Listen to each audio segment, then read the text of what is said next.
We are back with more My Southern Home, and I'm here with Cale Iorg with BankSouthh Mortgage, and thank you so much for joining us. Yeah, thanks for having me again, Kimberly.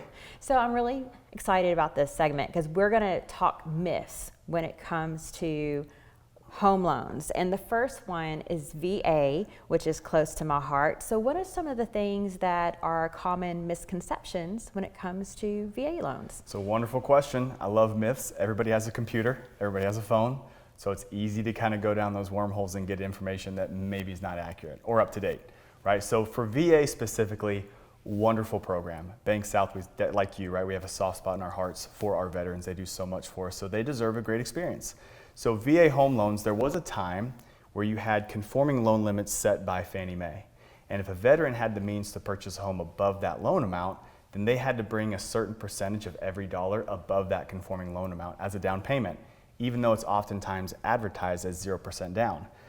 Legislation passed years ago, it was actually President Trump that kind of removed that. So now a veteran can buy a home, and it can be any price point, and they don't have to put any money down. So it really truly is 0% down. Some other myths about VA loans, some veterans would think, well, I've already owned a home, I can't own two homes at the same time.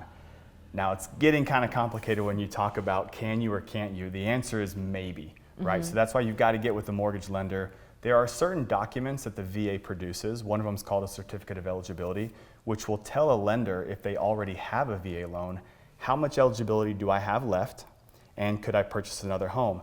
The weird part is, oftentimes if you have eligibility remaining to buy a home, you have to buy a home between this price point and that price point for truly 0% down.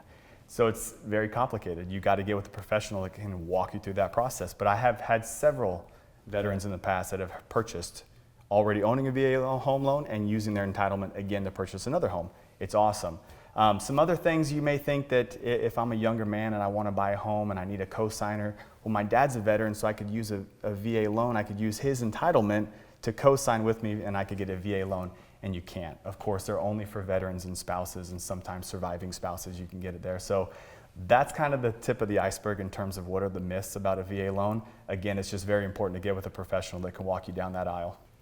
Well, and I feel like with VA home loans, some of the things are so specific that you really need to walk that path with a professional that has performed more than one VA loan. For sure. I mean, everything's just it's just different enough that you could easily get tripped up. There's different documentations that a veteran would have to supply to a lender that a normal person wouldn't.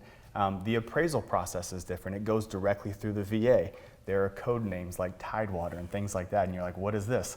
So you're absolutely correct. The sooner you can get to a lender who specializes in VA loans, which we do at BankSouthh Mortgage, the better.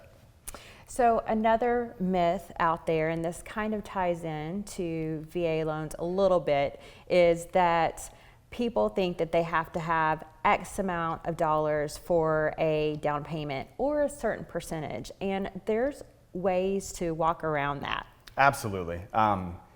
Sometimes I wish I got paid on people when they told me, I don't have 20% down, I can't buy a home.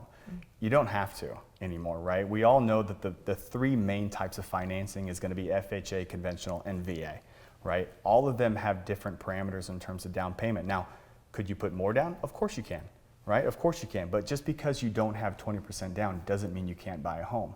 If I'm going to use conventional financing, I could put 5% down every single time. I could buy my 20th primary home and still put 5% down.